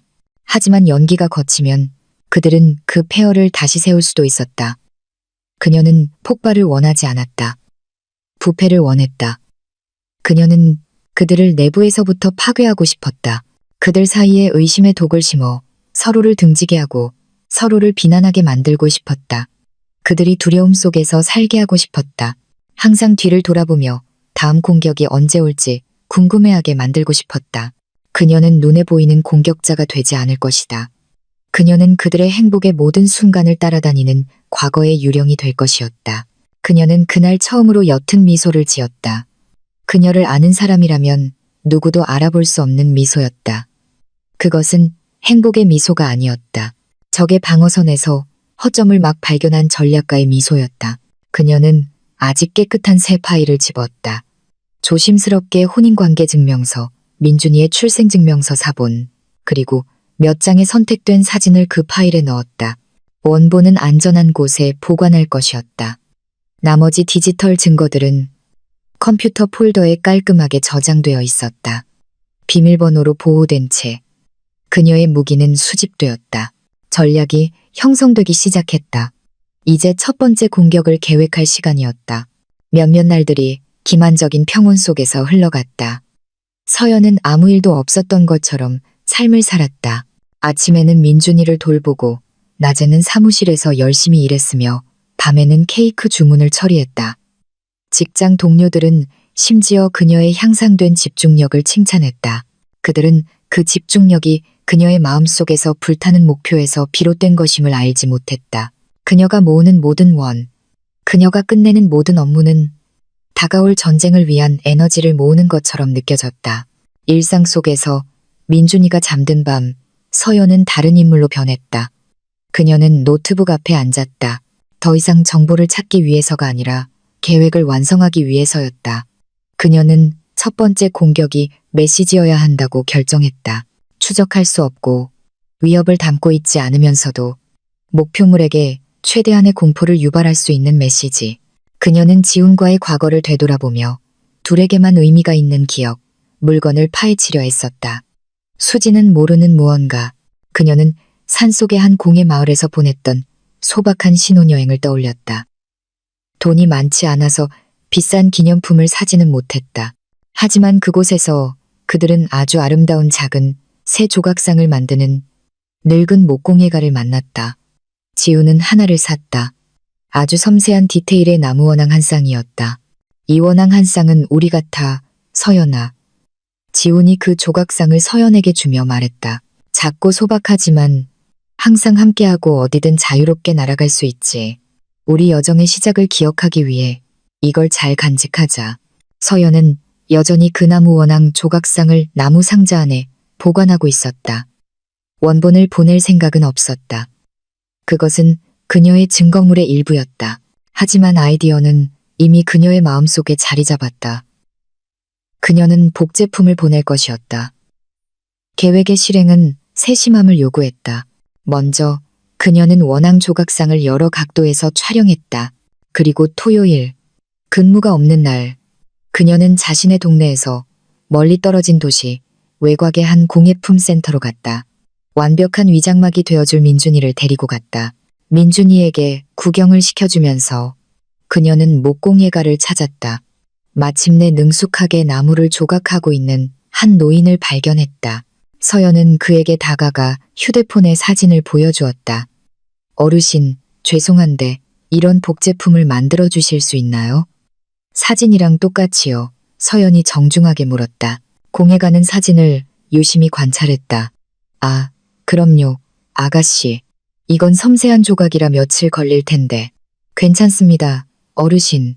얼마든지 지불하겠습니다. 결과물이 최대한 비슷하기만 하면 됩니다. 서연이 말했다. 그들은 가격에 합의했다. 서연은 선금을 지불하고 이 임무를 위해 특별히 구입한 새 전화번호를 주었다. 개인 번호를 사용하고 싶지 않았다. 모든 흔적을 지워야 했다. 일주일 후 원앙 조각상 복제품이 완성되었다. 결과는 완벽했다. 원본과 거의 구별할 수 없었다. 서연은 잔금을 지불하고 감사 인사를 한 뒤 버스를 타고 떠났다. 집으로 돌아오는 길에 그녀는 손에 든 나무 조각상을 바라보았다. 이 작고 아름다운 물건이 그녀의 첫 번째 시한폭탄이 될 것이었다. 다음 단계는 포장과 발송이었다. 그녀는 예쁜 선물 상자와 우아한 무늬의 포장지를 샀다. 일반적인 결혼 선물처럼 그녀는 원앙 조각상을 조심스럽게 포장했다. 그리고 작은 빈카드에 메시지를 썼다. 며칠 동안 고민하며 적절한 문구를 찾았다. 위협도 비난도 아닌. 그 의미를 아는 사람에게는 유령의 속삭임처럼 느껴질 모호한 문장. 마침내 그녀는 원래 글씨체와 다르게 약간 기울였었다. 아름다운 추억이 언제나 제 길을 찾아 돌아오기를. 짧고 시적이며 무서운 의미를 담고 있었다. 발신인 이름은 적지 않았다. 익명으로 남겨두었다. 발송은 가장 중요한 부분이었다. 집 근처 우체국에서 보낼 수는 없었다. 다음 날 점심시간에 그녀는 오토바이 택시를 타고 사무실에서 꽤 멀리 떨어진 도심의 한 대형 쇼핑몰로 갔다. 몰 안에 있는 택배 대리점을 찾았다. 지훈과 수진의 새집 주소로 발송 양식을 작성했다. 이미 외우고 있는 주소였다. 발신일란에는 그냥 한 친구로부터라고 썼다. 비용을 현금으로 지불하고 흔적을 남기지 않고 떠났다. 소포가 발송된 후 이상한 감정이 그녀를 휩쌌다. 아드레날린, 불안감, 그리고 차가운 만족감이 뒤섞인 감정. 그녀는 첫 번째 화살을 쏘아 보냈다. 이제 기다리기만 하면 되었다. 그들의 반응을 직접 보지 않아도 즐길 수 있었다. 그녀의 상상력은 그것을 세밀하게 그려내기에 충분히 풍부했다. 그녀는 그들의 호화로운 집의 소포가 도착하는 것을 상상했다. 아마도 수진이 기쁘게 받으며 늦게 온 결혼 선물이라고 생각할 것이다. 그녀는 수진이 예쁜 포장지를 뜯고 이상한 나무 원앙 조각상을 발견하는 것을 상상했다. 그녀는 궁금해할 것이다. 이게 무슨 선물이지? 누구한테서 온 거지? 그리고 그녀는 수진이 퇴근한 남편에게 그것을 보여주는 것을 상상했다. 여보, 이것 좀 봐. 또 선물이 왔어. 근데 이상해. 그냥 이런 나무 원앙 조각상이고 보낸 사람 이름도 없어. 수진이 혼란스러운 어조로 말할 것이다. 그리고 바로 그때 그녀는 가장 즐길 순간을 상상했다. 지훈의 눈이 그 조각상에 닿는 순간 그녀는 그의 표정이 어떻게 변할지, 미소가 사라지고 경직된 표정으로 바뀔지, 눈이 찰나의 순간 커질지 상상했다. 인식과 순수한 공포의 섬광, 얼굴에서 핏기가 가실 것이다. 바보가 아닌 수지는 분명 그 변화를 알아차릴 것이다. 여보, 왜 그래? 왜 그렇게 창백해? 이거 뭔지 알아? 지훈은 당황스러움을 숨기려 더듬거리며 말할 것이다. 아니, 몰라. 그냥 평범한 장식품이겠지. 잘못 배달됐나 봐. 그는 아무렇지 않은 척 말하려 했지만 실패할 것이다. 하지만 수지는 의심할 것이다. 그녀는 축하 카드를 볼 것이다. 아름다운 추억이 언제나 제 길을 찾아 돌아오기를. 그 문장은 이상하게 느껴질 것이다. 어떤 아름다운 추억. 그날 밤 그들의 새 신혼집에서 의심의 첫 씨앗이 심어졌다. 수지는 남편이 숨기는 비밀이 무엇인지 궁금해하기 시작할 것이고 지우는 불안하게 잠들 것이다. 그는 그것이 잘못 배달된 것이 아니라는 것을 알 것이다. 그의 과거로부터 온 누군가가 그가 어디에 사는지 알고 있다. 누군가가 그를 지켜보고 있다. 그가 깊이 묻었다고 생각했던 유령이 다시 살아났다. 다음 며칠 동안 서연은 계속해서 휴대폰을 확인했다. 그들에게서 전화가 오기를 기다리는 것이 아니라 오히려 그 침묵을 즐기기 위해서였다. 전화도 문자도 없었다. 그 침묵은 확인이었다. 그녀의 메시지가 도착했고 정확히 명중했다. 그들은 너무 두려워서 반응할 수 없었다. 그날 밤 서연이 민준이에게 자장가를 불러줄 때 그녀는 옅은 미소를 지었다. 겉으로는 가장 부드럽고 사랑이 넘치는 엄마였지만 마음속으로는 첫 승리의 떨림을 느꼈다. 게임은 시작되었고 그녀는 방금 첫 번째 체크를 했다. 그녀는 지친 아들의 얼굴을 바라보며 둘을 위해 이 게임에서 반드시 이기겠다고 마음속으로 약속했다. 나무 원앙 조각상이 여정을 시작한 지 일주일이 지났다. 서연에게 그 일주일은 길고 기다림으로 가득했다. 매일 그녀는 포식자의 경계심으로 일상을 보냈다. 그녀는 폭발을 기대하지 않았다. 작은 진동을 찾았다. 그녀가 흔든 기반이 갈라지기 시작했다는 신호. 그리고 그 신호는 수진과 지훈이 그들의 연극 무대를 과시하던 가상 세계에서 왔다. 거의 매일 애정 어린 사진을 올리던 수진이 갑자기 조용해졌다. 더 이상 로맨틱한 저녁 식사 사진도 달콤한 사랑의 인용문도 없었다. 평소에 활발하던 그녀의 소셜미디어 계정이 이제는 조용했다. 이 침묵은 서연에게 어떤 외침보다 더 크게 들렸다. 그것은 의심과 다툼에서 태어난 침묵이었다. 서연은 그들의 집벽에 붙은 파리가 되지 않아도 무슨 일이 벌어지고 있는지 알 수 있었다. 그녀는 마음속으로 그것을 명확하게 그릴 수 있었다. 그녀는 지훈이 처음의 충격 이후 그 미스터리한 소포의 의미를 축소시키려 애썼을 것이라고 상상했다. 내가 말했잖아. 그냥 장난치는 사람이거나 이름 밝히기 싫은 오랜 친구일 거라고. 신경 쓰지 마. 그는 손으로 휴대폰을 바쁘게 확인하며 아마도 남아있을지 모를 오래된 흔적들을 지우면서 가능한 한 태연한 어조로 수진에게 그렇게 말했을 것이라고 상상했다. 하지만 수진은 그렇게 쉽게 믿지 않을 것이다. 그녀는 아마 침묵하겠지만 눈은 계속해서 감시할 것이다. 그녀는 작은 것들에 주목하기 시작할 것이다. 지훈이 조금 더 자주 멍하니 있는 모습. 지훈이 이제 항상 휴대폰을 화면이 아래로 향하게 놓는 모습. 초인종이 울릴 때마다 지훈이 약간 움찔하는 모습. 그리고 서연은 그들의 첫 번째 진짜 싸움을 상상했다. 아마도 며칠 후 그들의 넓고 차가운 침실에서 단둘이 있을 때 일어났을 것이다. 여보, 그 원앙 조각상에 대해 다시 묻고 싶어. 수진이 아마 낮은 목소리로 시작했을 것이다. 세상에, 수진아, 또 그 얘기야. 내가 모른다고 했잖아. 지훈의 대답. 그의 목소리는 방어적으로 변하기 시작했다. 그게 아니라 그때 당신 반응이 이상했어. 엄청 놀란 것 같았다고. 마치 그게 뭔지 아는 것 같았어. 그거 누구한테서 온 거야, 여보? 여자한테서 온 거지? 전 여자친구? 수진의 연이은 질문은 비난처럼 들릴 것이다. 이 시점에서 궁지에 몰린 지훈은 화를 낼 것이다. 비난받아서가 아니라 두려워서. 당신 왜 이렇게 의심이 많아졌어? 우리 이제 막 결혼했잖아. 행복해야 할 시기에 그런 쓰레기 같은 것 때문에 싸워야겠어? 당신이 처음부터 솔직했다면 내가 의심 안 했겠지. 근데 당신은 분명히 뭔가를 숨기고 있어. 그냥 말해, 여보, 누구한테서 온 거냐고? 수진의 목소리가 높아질 것이다. 그녀의 불안감이 논리를 이겼다. 그 싸움은 눈덩이처럼 불어날 것이다. 나무 원앙 조각상 하나에서 시작해 신뢰의 문제로 항상 수진에게 불분명하게 느껴졌던 지훈의 과거 문제로 번질 것이다. 그들은 서로에게 소리치고 상처를 줄 것이다. 결국 비싼 침대에서 서로 등을 돌리고 잠들기 전에 그들의 완벽한 행복은 이제 더럽혀졌다. 첫 번째 균열이 나타났다.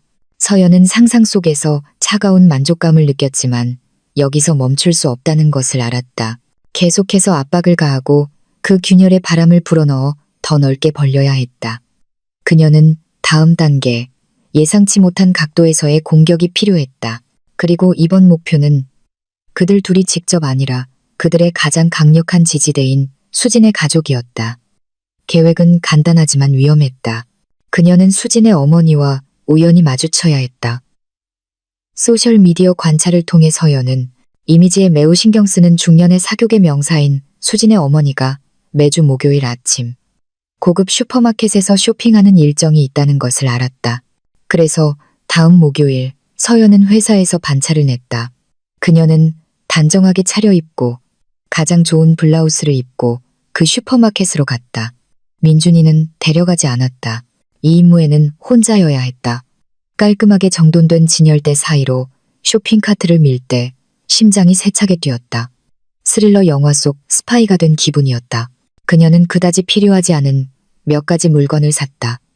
평범한 쇼핑객처럼 보이기 위해서였다. 눈은 계속해서 목표물을 찾았다. 그리고 저기 수입 제품 진열대 근처에서 그녀는 그녀를 보았다. 완벽하게 세팅된 머리와 비싼 정장을 입은 수진의 어머니가 치즈를 고르고 있었다. 지금이었다. 서연은 심호흡을 하며 자신을 진정시키고 카트를 그 여자를 향해 밀었다. 그녀는 타이밍을 완벽하게 맞췄다. 그 여자가 돌아설 때 서연은 우연히 그녀의 카트를 쳤다. 쿵. 수진 어머니의 카트에서 시리얼 상자 몇 개가 떨어졌다. 어머나, 죄송합니다, 사모님. 정말 일부러 그런 게 아니에요. 서연이 일부러 당황한 목소리로 외쳤다. 그녀는 즉시 웅크리고 앉아 떨어진 물건들을 주었다. 수진의 어머니는 처음에는 약간 짜증이 난 듯 보였지만 서연의 진심 어린 사과를 보고 표정이 부드러워졌다. 아, 괜찮아요, 아가씨. 서연은 일어서서 그 여자의 얼굴을 바라보았다. 그리고 설득력 있는 놀란 표정을 지었다. 사모님, 죄송한데 제가 사모님을 아는 것 같아요. 수진이 김수진 어머니 맞으시죠? 제 대학 동기요. 수진의 어머니는 잠시 미간을 찌푸리며 기억을 더듬었다. 아, 네, 수진이 친구군요. 네, 사모님. 저는 박서연이라고 해요. 저희 예전에 정말 친했어요. 아이고, 죄송해요, 사모님. 제가 아까 너무 부주의했어요. 서연이 친절하게 웃으며 말했다. 서연의 상냥한 미소는 그 여자의 남은 짜증을 녹였다. 아, 서연 양. 그래, 괜찮아. 세상 참 좁네. 네, 사모님. 다시 한번 축하드려요, 사모님. 수진이 결혼식이요. 정말 아름다웠어요. 저도 갔었는데. 근데 죄송하게도 제 아들이 갑자기 몸이 안 좋아서 일찍 나와야 했어요. 서연이 미리 준비해둔 알리바이를 강화하며 설명했다. 아, 그랬구나. 그래, 고마워. 수진이도 내가 와서 정말 기뻐했을 거야. 수진의 어머니가 예의 바르게 말했다. 그리고 바로 이 순간이었다. 서연은 칭찬이라는 설탕 코팅을 입힌 언어의 어뢰를 발사할 것이었다. 사모님 사위분이신 지훈 씨도 정말 대단해 보여요. 아직 젊으신데 벌써 성공한 사업가시고 사람도 보니 친절하고 예의 바르시더라고요. 분명 좋은 집안 출신이시겠죠. 사모님, 명망 있는 댁이요. 서연이 순진하고 감탄하는 듯한 어조로 물었다. 그 질문은 칭찬처럼 들렸지만 함정이었다. 서연은 수진의 가족이 지훈의 가족 배경에 대해 잘 모른다는 것을 알았다. 지훈은 항상 자신이 고아라고 말했다. 부모님은 시골에서 오래전에 돌아가셨다고. 자신의 흔적을 감추기에 완벽한 이야기였다. 수진의 어머니는 약간 당황한 듯 보였다. 아, 네, 그럼요. 시골에 있는 소박한 집안이에요. 서연은 이해한다는 듯 고개를 끄덕였다. 그리고 마지막 공격을 감행했다. 아, 그렇군요. 어쩐지 제가 지훈 씨 얼굴을 어디선가 본 것 같아서요. 사모님. 너무 익숙해요. 어디서 봤더라. 서연은 일부러 말을 끊었다. 그녀의 눈은 열심히 생각하는 척 천장을 바라보았다. 아, 그냥 제 기분 탓이겠죠. 누구랑 닮았나 봐요. 헤헤. 그녀는 다시 상냥하게 미소 지었다. 그럼 저 먼저 가보겠습니다, 사모님. 만나서 정말 반가웠어요. 수진이에게 안부 전해주세요. 서연은 카트를 밀고 떠났. 치즈 진열대 사이에 멍하니 서 있는 수진의 어머니를 남겨두고 서연은 뒤돌아보지 않았지만 등에 그 여자의 시선을 느낄 수 있었다. 그녀는 방금 자신의 말이 그 여자의 마음속에 밝혔다는 것을 알았다. 좋은 집안, 익숙한 얼굴. 그녀의 독은 퍼져나갔다. 서연은 다음에 무슨 일이 일어날지 상상할 수 있었다. 수진의 어머니는 불안한 마음으로 집에 돌아갈 것이다. 그녀는 수진에게 전화할 것이다. 수진아, 엄마가 아까 슈퍼마켓에서 내 친구 만났다. 서연이라고 착하고 상냥한데 이상한 말을 하더라. 내 남편 지훈이 얼굴이 아주 익숙하대. 수진아, 너 지훈이네 집안 배경 제대로 알고 있는 거 맞지? 나중에 우리 망신당하면 안 된다. 가문의 명예가 걸린 일이야. 압박은 이제 그들의 가정 내부뿐만 아니라 수진의 가장 강력한 요새인 그녀의 어머니로부터도 오기 시작했다. 수진은 더욱 궁지에 몰릴 것이고 지훈에게 더욱 정직함을 요구할 것이다. 그리고 정직함을 줄 수 없는 지훈은 결국 그들 둘을 더욱 올가맬 더 많은 거짓말을 할 수밖에 없을 것이다. 슈퍼마켓 사건 며칠 후 서연은 증거를 보았다. 수진이 다시 소셜미디어를 시작했다. 그녀는 사진 한 장을 올렸다. 지훈과 함께 미소 짓고 있는 사진. 하지만 그들의 미소는 어색하고 억지스러워 보였다. 서연의 가장 큰 관심을 끈 것은 사진 캡션이었다. 무슨 일이 있어도 세상에 맞서 항상 나와 당신이 있을 거야. 사랑해, 내 남편. 서연은 그 글을 읽으며 냉소적으로 미소 지었다. 그것은 사랑의 선언이 아니었다. 그것은 절망의 외침이었고 모든 것이 괜찮다고 자신을 설득하려는 노력이었다. 마음속으로는 그들이 거짓 위에 세운 세상이 이미 심하게 흔들리고 있다는 것을 알고 있었지만 균열은 이미 더 넓어졌고 서연은 그것을 아주 명확하게 볼 수 있었다. 시간은 흘러 계절이 바뀌었다. 서연은 거의 2달 동안 독이 천천히 작용하도록 내버려 두었다. 그녀는 더 이상 공격을 하지 않았다. 멀리서 지켜보기만 했다. 편집증과 의심이 수진과 지훈의 결혼 생활을 내부에서부터 갉아먹도록 내버려 두었다. 점점 드물어지고 종종 방어적인 어조를 띠는 수진의 게시물을 통해 그녀는 그들 집안의 불씨가 아직 꺼지지 않았음을 알았다. 그녀의 인내는 무기였다. 그녀는 적절한 무대, 모든 것을 무너뜨릴 최후의 일격을 가할 절호의 기회를 기다렸다. 그리고 그 기회는 다혜로부터 온 한 통의 전화로 찾아왔다. 서연아, 잘 지내? 아, 너 초대하려고. 다음 달에 수진이네 가족이 그랜드 마캄 호텔에서 크게 결혼 축하 파티를 한대. 너도 와. 수진이가 너 오면 정말 좋아할 거야. 듣자 하니 지훈 씨를 모든 대가족과 사업 관계자들에게 소개하는 자리래. 다혜는 쉴 새 없이 제잘거렸다. 서연의 심장이 잠시 멈췄다. 바로 이것이었다. 그녀가 기다리던 무대. 존경받는 수진의 모든 가족과 중요한 지훈의 사업 파트너들이 참석하는 공식적인 행사. 그들의 완벽한 결혼을 과시하고 사회적 지위를 공고히 하기 위해 기획된 행사. 파괴를 위한 이보다 더 완벽한 무대는 없었다. 와, 진짜. 당연히 가야지. 수진이한테 안부 전해줘. 서연의 대답. 그녀의 목소리는 가슴속에서 요동치는 폭풍을 숨긴 채 열광적으로 들렸다. 전화를 끊은 후 서연은 말없이 앉아 있었다. 손이 약간 떨렸다. 두려워서가 아니라 아드레날린 때문이었다. 그녀의 비장의 카드를 꺼낼 시간이었다. 그동안 간직하고 돌보고 보호해온 비장의 카드. 아버지의 눈, 코, 미소를 가진 비장의 카드. 민준이. 하지만 벽에 붙은 아들의 사진을 바라보는 순간 고통스러운 회의감이 마음속에 스며들었다. 이게 옳은 일일까? 이렇게 순수한 아이를 이 더러운 어른들의 전쟁터로 끌어들일 권리가 그녀에게 있을까? 그녀는 민준이를 그를 버린 아버지에게 분명 분노와 눈물로 가득할 상황에 노출시킬 것이었다. 그녀는 괴물이 아니었다. 엄마였다. 그리고 엄마의 첫 번째 본능은 자식을 모든 위험으로부터 보호하는 것이었다. 그날 밤 서연은 잠을 이룰 수 없었다. 민준이 옆에 누워 평화롭게 잠든 그의 작은 얼굴을 바라보았다. 그의 굵은 머리카락을 쓰다듬으며 마음을 갈기갈기 찢는 도덕적 딜레마를 느꼈다. 잠시 동안 그녀는 모든 것을 취소하고 싶었다. 민준이를 데리고 멀리 도망가고 싶었다. 아무도 그들을 모르는 곳에서 새로운 삶을 시작하고 복수와 고통을 잊고 싶었다.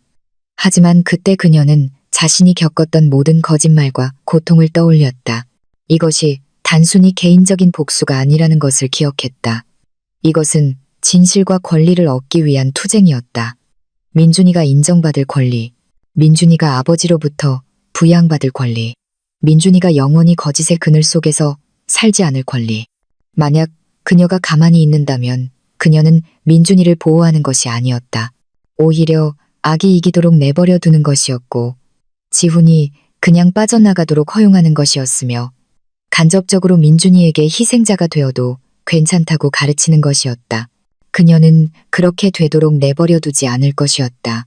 그녀는 민준이를 상처 주기 위한 무기로 사용하지 않을 것이다. 그녀는 민준이를 진실을 요구하기 위한 증거로 데려갈 것이다. 그녀는 아들의 명예를 위해 싸울 것이다. 그녀의 결심은 이전보다 더 굳어졌다.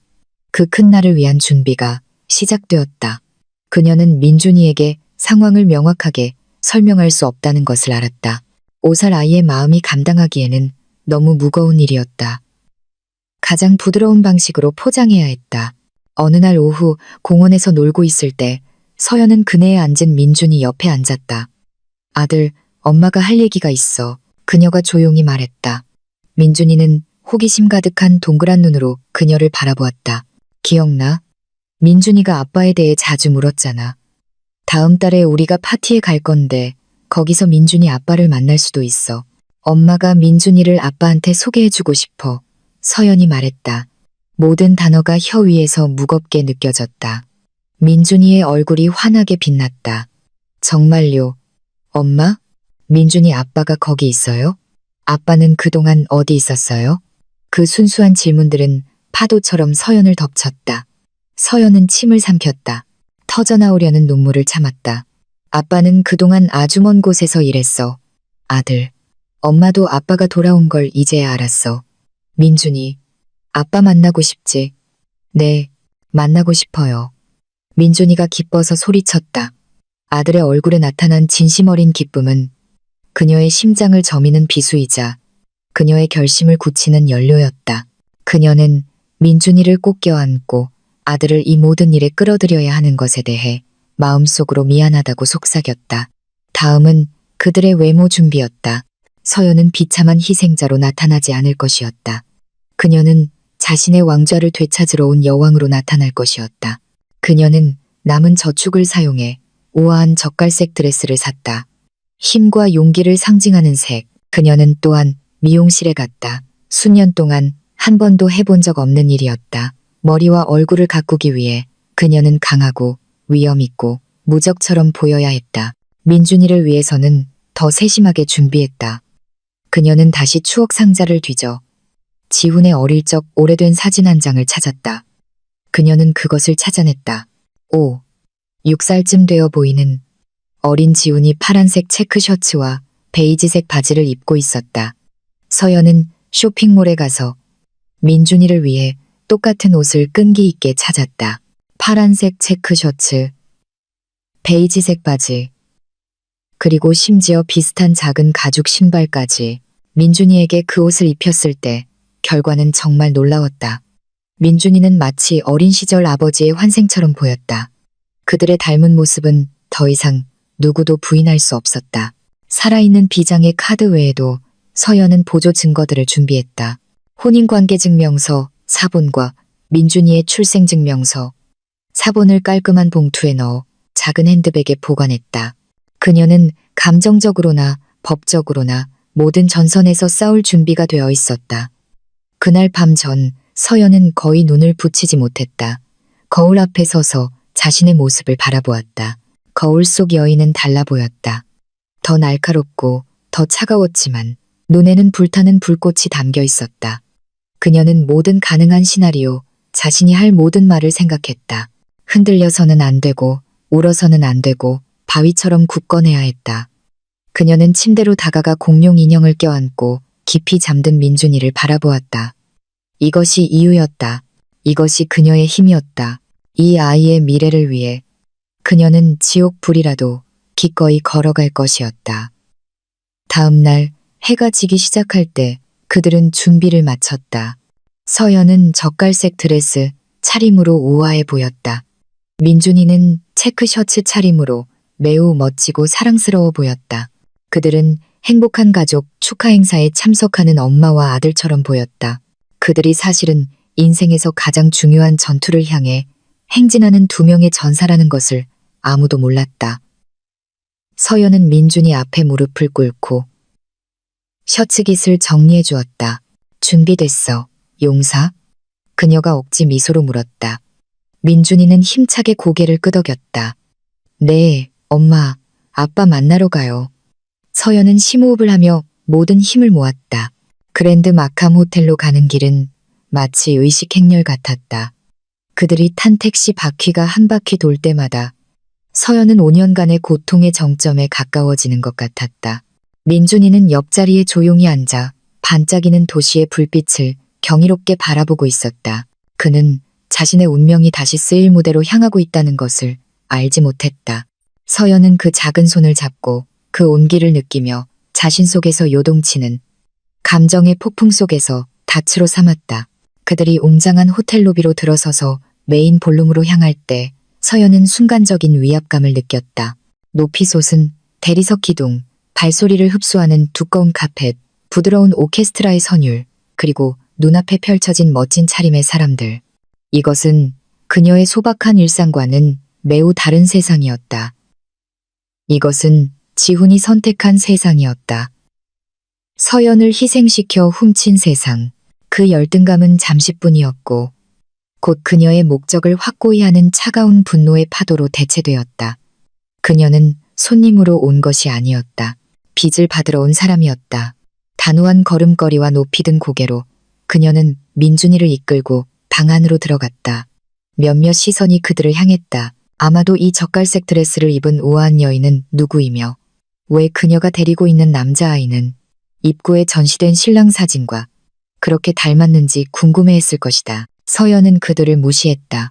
그녀는 바로 소란을 피우지 않았다. 그것은 그녀의 방식이 아니었다. 자신과 민준이를 위해 오렌지, 주스 한 잔씩을 들고 실내 정원 근처에 약간 숨겨진 구석을 찾았다. 그곳은 너무 눈에 띄지 않으면서도 단상을 명확하게 볼 수 있는 자리였다. 그곳에서 그녀는 관찰했다. 수천 송이의 흰 장미로 장식된 무대 위에서 지훈과 수지는 왕과 왕비처럼 앉아 있었다. 그들은 미소 짓고 하객들과 악수하고 축하를 받고 사진을 찍었다. 세상에서 가장 행복한 커플 역할을 너무나도 완벽하게 해내고 있었다. 서연은 환자를 분석하는 외과 의사의 시선으로 그들을 관찰했다. 그녀는 볼 수 있었다. 다른 사람들은 알아채지 못할 작은 균열들, 수진의 눈까지는 닿지 않는 미소, 남편이 도망갈까 두려운 듯 지훈의 팔을 조금 너무 꽉 잡는 모습, 그리고 지훈, 그의 환한 미소 뒤로 눈은 불안하게 움직이며 무언가 또는 누군가를 찾는 듯 군중을 훑었다. 그는 과거가 자신을 따라잡을까 두려워하는 도망자처럼 보였다. 서연은 끈기 있게 기다렸다. 그들이 그들의 거짓된 순간을 조금 더 즐기도록 내버려 두었다. 하객들이 그들의 어울림을 칭찬하도록, 수진의 가족이 성공한 사업가 사위에 대해 자랑스러워하도록 내버려 두었다. 그들이 더 높이 날수록 그녀가 그들의 날개를 자를 때 더 아플 것이었다. 그리고 그 순간이 왔다. 열정적인 목소리의 사회자가 무대 위로 올라왔다. 몇 마디 인사말 후에 그는 그날 밤의 하이라이트를 발표했다. 귀빈 여러분, 이제 행복한 두 신랑 신부의 말씀을 들어볼 시간입니다. 먼저 늠름한 신랑 강지훈님을 맞이해 주십시오. 우레와 같은 박수가 터져나왔다. 지훈은 일어서서 재킷을 바로잡고 무대 중앙의 마이크를 향해 자신감 있게 걸어갔다. 모든 스포트라이트가 이제 그에게 집중되었다. 모든 하객들은 새 신랑의 사랑의 연설을 듣기 위해 조용해졌다. 지금이었다. 서연은 심호흡을 했다. 민준아, 여기서 잠깐만 있어. 아들, 어디 가지 마. 그녀가 아들에게 속삭였다. 그녀는 걷기 시작했다. 그림자에서 나와 빛 속으로 들어갔다. 그녀의 걸음은 서두르지 않고 우아하며 목적이 있었다. 그녀의 젓갈색 드레스는 마치 군중을 가르는 것 같았다. 사람들은 길을 비켜주었다. 그들의 시선은 의문으로 가득했다. 속삭임이 들리기 시작했다. 저 여자는 누구지? 왜 이런 순간에 무대 앞으로 걸어가는 거지? 무대 위에서 지훈은 마이크를 입 앞으로 들어 올렸다. 미소가 번졌다. 안녕하십니까, 귀빈 여러분. 먼저 저는. 그의 말이 멈췄다. 그의 눈이 어떤 움직임을 포착했다. 다가오는 붉은 그림자. 그는 눈을 가늘게 뜨고 알아보려 했었다. 그리고 그의 눈이 서연의 눈과 마주쳤다. 지훈의 세상은 두 번째로 무너졌고 이번에는 수백 쌍의 눈이 지켜보고 있었다. 얼굴에 미소가 굳어지고 서서히 말로 표현할 수 없는 공포의 표정으로 변했다. 얼굴에서 핏기가 가시면서 비싼 정장을 입은 산송장처럼 보였다. 손에 든 마이크가 약간 떨렸다. 그는 서연을 보았고 그리고 그의 시선은 그녀 근처에 서 있는 작은 아이의 모습으로 내려갔다. 파란색 체크 셔츠를 입고 순진한 눈빛으로 그를 바라보는 남자아이. 과거 자신의 거울상인 남자아이. 그는 얼어붙었다. 무대 분위기의 급격한 변화를 느낀 수진이 남편 쪽으로 고개를 돌렸다. 그녀는 지훈의 창백한 얼굴을 보고 그의 시선을 따라갔다. 그녀의 눈이 서연과 민준이를 발견했을 때 작은 비명이 목구멍에서 막혔다. 그녀의 최악의 두려움, 몇 주 동안 그녀를 괴롭혔던 악몽이 이제 현실이 되었다. 그녀가 여기에 있었다. 어색하고 무거운 침묵이 볼룸 전체를 뒤덮었다. 음악이 멈췄다. 하객들은 혼란스러워하며 서로를 쳐다보았다. 서연은 무대에서 약 5m 떨어진 곳에서 멈췄다. 더 가까이 갈 필요는 없었다. 그녀는 이미 방 전체의 주목을 끌었다. 그녀는 지훈을 똑바로 쳐다보았고 그녀가 말했을 때 그녀의 목소리는 침착하고 명확하며 치명적으로 들렸다. 안녕하세요. 제가 이 특별한 순간을 방해한 것 같아 죄송합니다. 그녀는 잠시 멈춰 자신의 말이 스며들도록 했다. 그리고 신부 쪽으로 살짝 고개를 돌렸다. 축하해, 수진아, 내 친구. 오늘 드레스 정말 예쁘다. 내 친구라는 말은 수진을 소름 돋게 하는 강조를 담아 말했다. 그리고 그녀의 시선은 다시 지훈에게 고정되었다. 그리고 당신, 그녀의 목소리는 이제 강철 같은 어조를 띄었다. 내 남편, 강지훈 씨.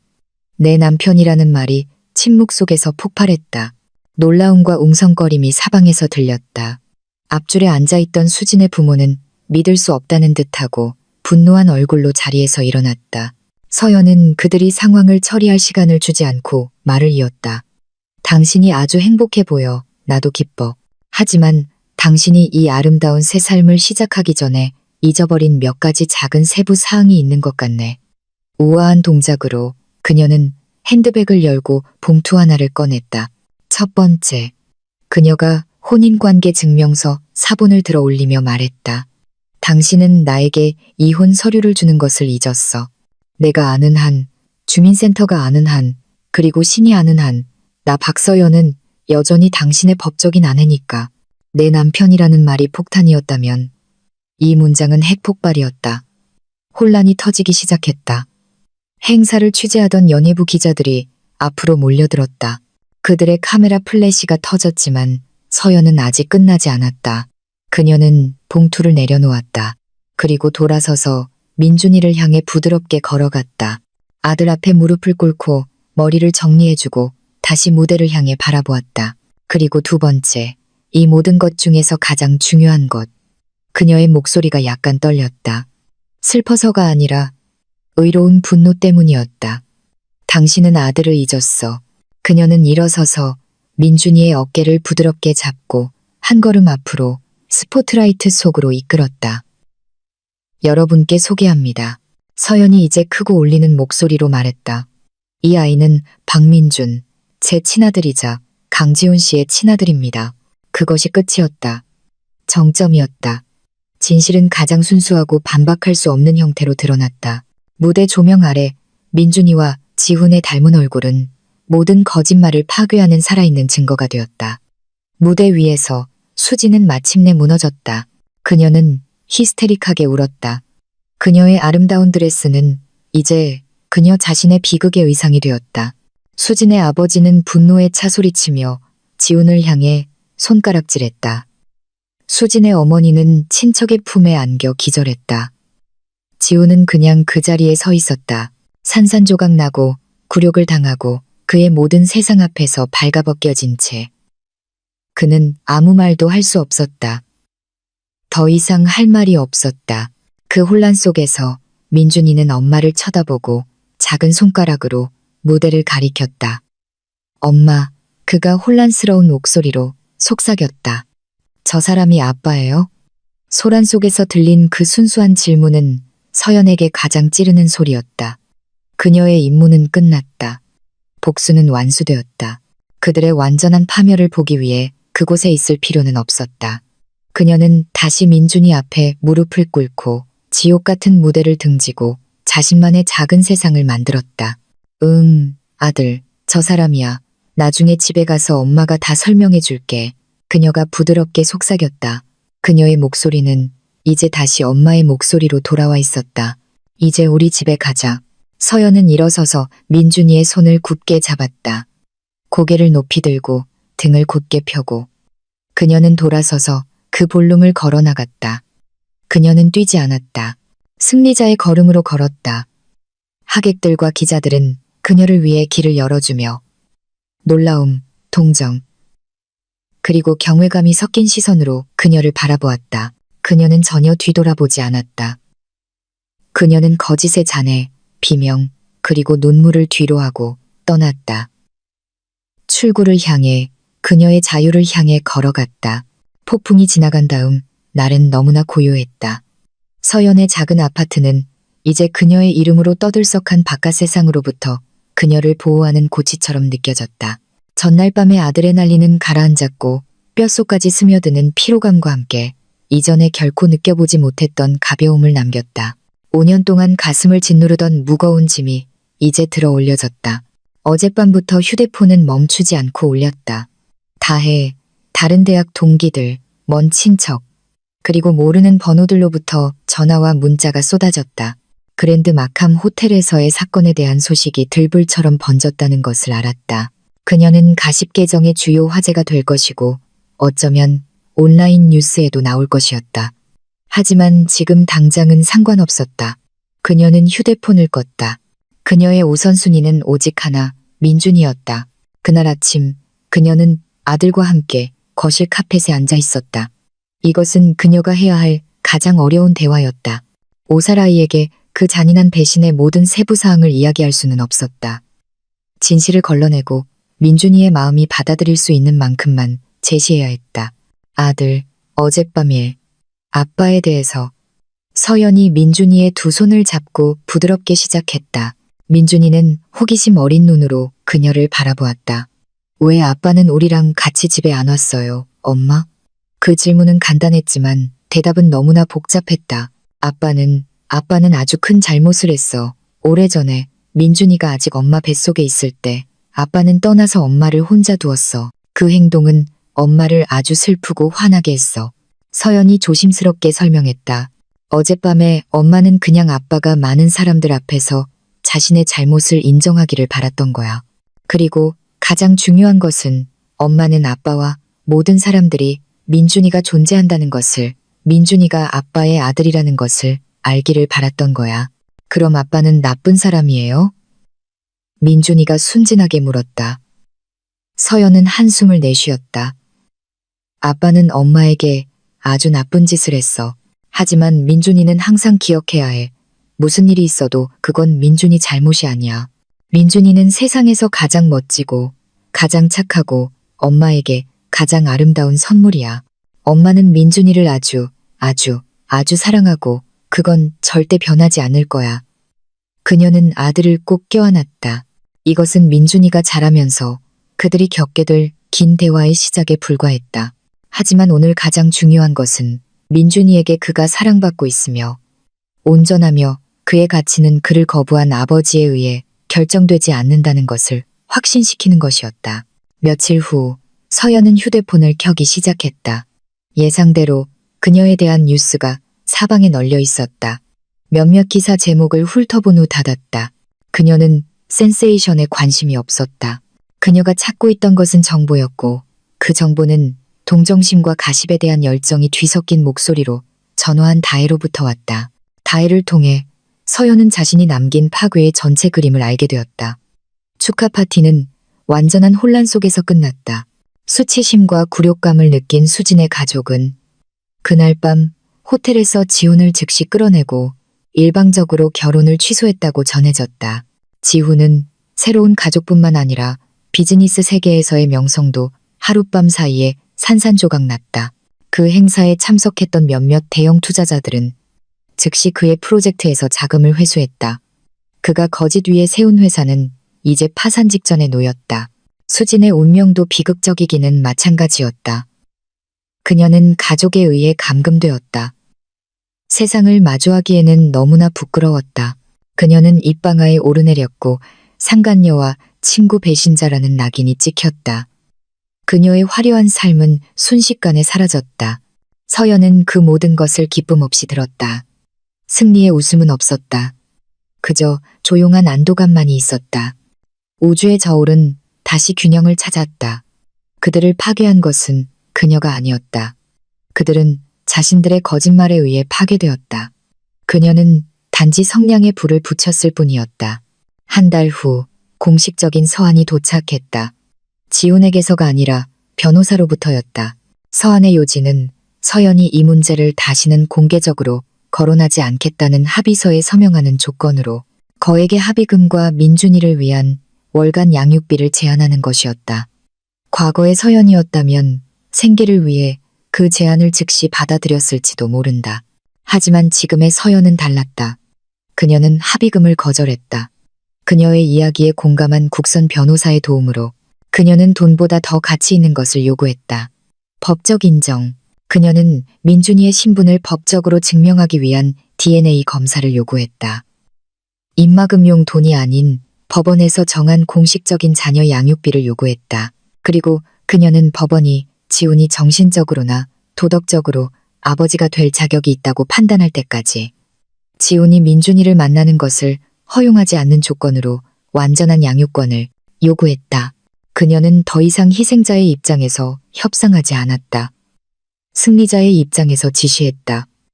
시간은 치유하고 시간은 또한 건설한다. 1년이 지났고 서연의 삶은 완전히 변했다. 호텔에서의 심판의 밤은 그녀의 케이크 사업의 최고의 무료 광고가 되었다. 공감하는 엄마들부터 그녀의 용기에 감탄하는 여성 운동가들까지 주문이 쇄도했다. 간의 수공업에서 시작하여 그녀는 작은 상가를 임대하고 몇 명의 직원을 고용하는 데 성공했다. 서연과 민준의 케이크 가게는 한 어머니의 부활과 힘의 상징이 되었다.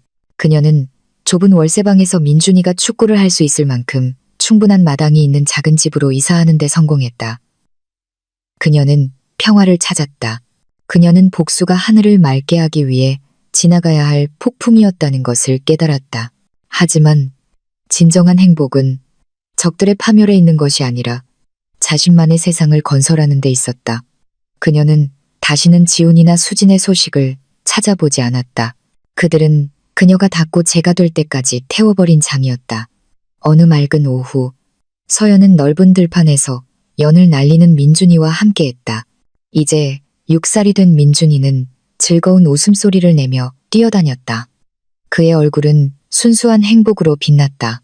그는 똑똑하고 자신감 넘치는 아이였으며 가장 중요한 것은 자신이 매우 사랑받고 있다는 것을 알았다. 서연은 돗자리에 앉아 아들을 바라보았다. 그녀는 1년 전 방바닥에서 울던 망가진 여인을 떠올렸다. 그녀는 그 여인을 거의 알아보지 못했다. 상처는 여전히 거기에 있었다. 물론 상기시키는 흉터로서. 하지만 그 상처는 더 이상 아프지 않았다. 그 상처는 그녀의 일부가 되었다. 그녀를 더 강하고, 더 현명하고, 더 감사하게 만든 일부. 그녀는 얼굴을 하늘로 들어 올리고 피부에 닿는 따뜻한 오후의 햇살을 느꼈다. 오랜만에 처음으로 그녀는 진정으로 자유롭다고 느꼈다. 과거로부터 자유롭고, 거짓말로부터 자유롭고, 복수로부터 자유로웠다. 그녀의 눈앞에서 아들은 끝없는 푸른 하늘 아래에서 웃고 있었다. 새로운 태양이 오직 그들 둘만을 위해 떠올랐다. 그리고 이번에는 서연은 그 빛이 영원히 지속될 것임을 알았다.